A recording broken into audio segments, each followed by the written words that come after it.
আসসালামু আলাইকুম। স্বাগত জানাচ্ছি আন্তর্জাতিক সংবাদে। জানিয়ে দেব সর্বশেষ আপডেট আন্তর্জাতিক সংবাদ। শুরুতেই সংবাদ শিরোনাম, পরে বিস্তারিত। সংযুক্ত আরব আমিরাত ইসরায়েলের অংশীদার এবং করছে গাজার মানুষের রক্তের উপর বাণিজ্য। যুদ্ধের পরও গাজায় বাফার জোনে থাকবে ইসরায়েল। এবং সর্বশেষ থাকছে, যুক্তরাষ্ট্রের চাপের মুখে পিছু হটবে না ইরান।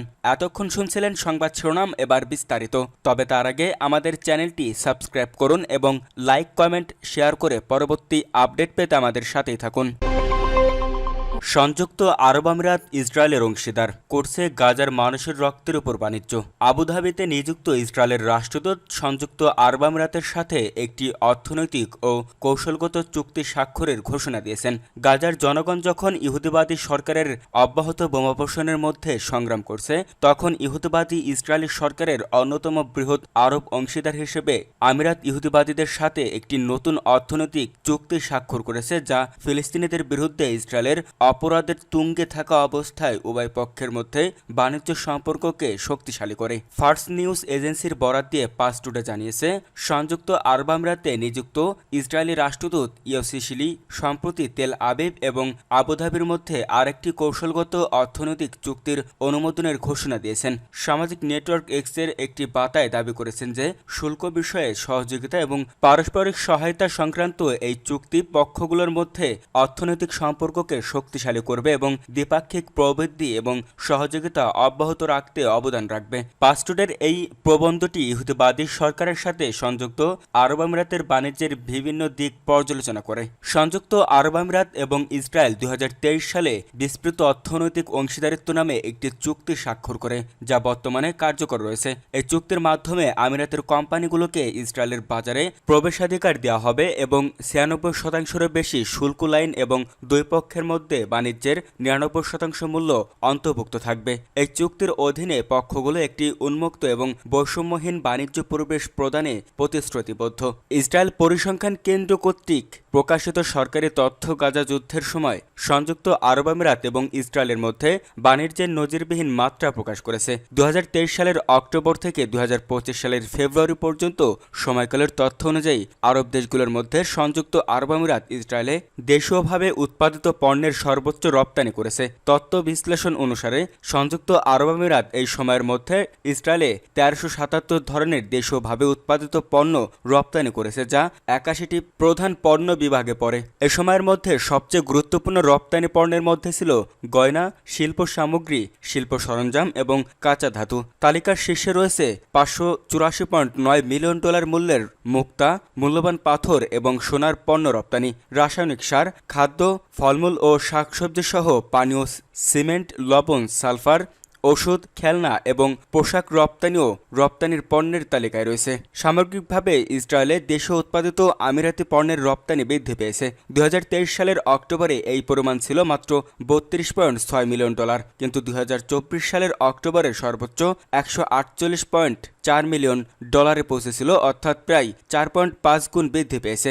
অন্যদিকে একই সময়ে সংযুক্ত আরব আমিরাত 763 ধরনের ইসরায়েলি পণ্য আমদানি করেছে, যার মূল্য $737 বিলিয়ন। এই আমদানির বেশিরভাগ অংশের মধ্যে ছিল গয়না, অপটিক্যাল এবং চিকিৎসা সরঞ্জাম, ইলেকট্রিক সরঞ্জাম এবং খাদ্য ও পানীয়। ইসরায়েলি পরিসংখ্যান কেন্দ্রের তথ্য অনুসারে গাজা যুদ্ধের সময় সংযুক্ত আরব আমিরাত এবং ইসরায়েলের মধ্যে দ্বিপাক্ষিক বাণিজ্যের পরিমাণ $4.3 বিলিয়ন পৌঁছেছিল, যার মধ্যে সংযুক্ত আরব আমিরাতের রপ্তানি $3.5 বিলিয়ন এবং ইসরায়েলি রপ্তানি $778.5 মিলিয়ন ছিল। এর ফলে যুদ্ধের সময় সংযুক্ত আরব আমিরাত ইসরায়েলের বৃহত্তম আরব বাণিজ্য অংশীদার হয়ে ওঠে। এই সময়কালে আরব দেশগুলোর সাথে ইসরায়েলের মোট বাণিজ্যের প্রায় 2/3 ছিল এই সংযুক্ত আরব আমিরাত। যুদ্ধের পরও গাজায় বাফার জোনে থাকবে ইসরায়েল। ফিলিস্তিনের গাজায় হামাসের সঙ্গে চলা যুদ্ধ শেষ হওয়ার পরও বাফার জোনে অবস্থান করবে ইসরায়েলি সেনাবাহিনী। গতকাল বুধবার এই কথা বলেছেন ইসরায়েলি প্রতিরক্ষামন্ত্রী ইসরায়েল কাতস। ব্রিটিশ সংবাদ মাধ্যম বিবিসির প্রতিবেদনে এই তথ্য জানানো হয়। সামরিক কমান্ডারদের সঙ্গে এক বৈঠকের পর ইসরায়েলি প্রতিরক্ষামন্ত্রী বলেছেন, পূর্বের মতো এবার আর কোনো দখলকৃত এলাকা ছেড়ে দেবে না ইসরায়েলি প্রতিরক্ষা বাহিনী IDF। গাজায় সামরিক বা স্থায়ী সমাধান হওয়ার আগ পর্যন্ত বাফার জোন বা নিরাপত্তা অঞ্চলে অবস্থান করবে আইডিএফ। যুদ্ধরত দুটি পক্ষ বা দেশের যে এলাকা যুদ্ধ এড়াতে তৈরি করা হয় তাকে বাফার জোন বলে। প্রায় 2 মাসের যুদ্ধবিরতি ভেঙে গত মাসে আবারও সামরিক অভিযান শুরু করে ইসরায়েল। এবার নিরাপত্তা অঞ্চলের নামে বিশাল এক অংশের দখল নিয়েছে আইডিএফ। এতে প্রায় 20 লাখ ফিলিস্তিনি উপত্যকার দক্ষিণে এবং উপকূল ঘেঁষে জড়ো হচ্ছেন। সেনাবাহিনীর সর্বশেষ তথ্য অনুযায়ী ইসরায়েল এখন গাজার প্রায় 30% এলাকা নিয়ন্ত্রণ করছে, বিশেষ করে দক্ষিণ গাজার রাফা সীমান্ত শহর এবং সেখান থেকে খান ইউনিসের মধ্যবর্তী মোরগ করিডোর পর্যন্ত বিস্তৃত এলাকা দখলে নিয়েছে। এছাড়া গাজার কেন্দ্র নেতজারিম এলাকা এবং উত্তরে গাজা সিটির পূর্বে সেজায়া এলাকাও নিয়ন্ত্রণে নিয়েছে আইডিএফ।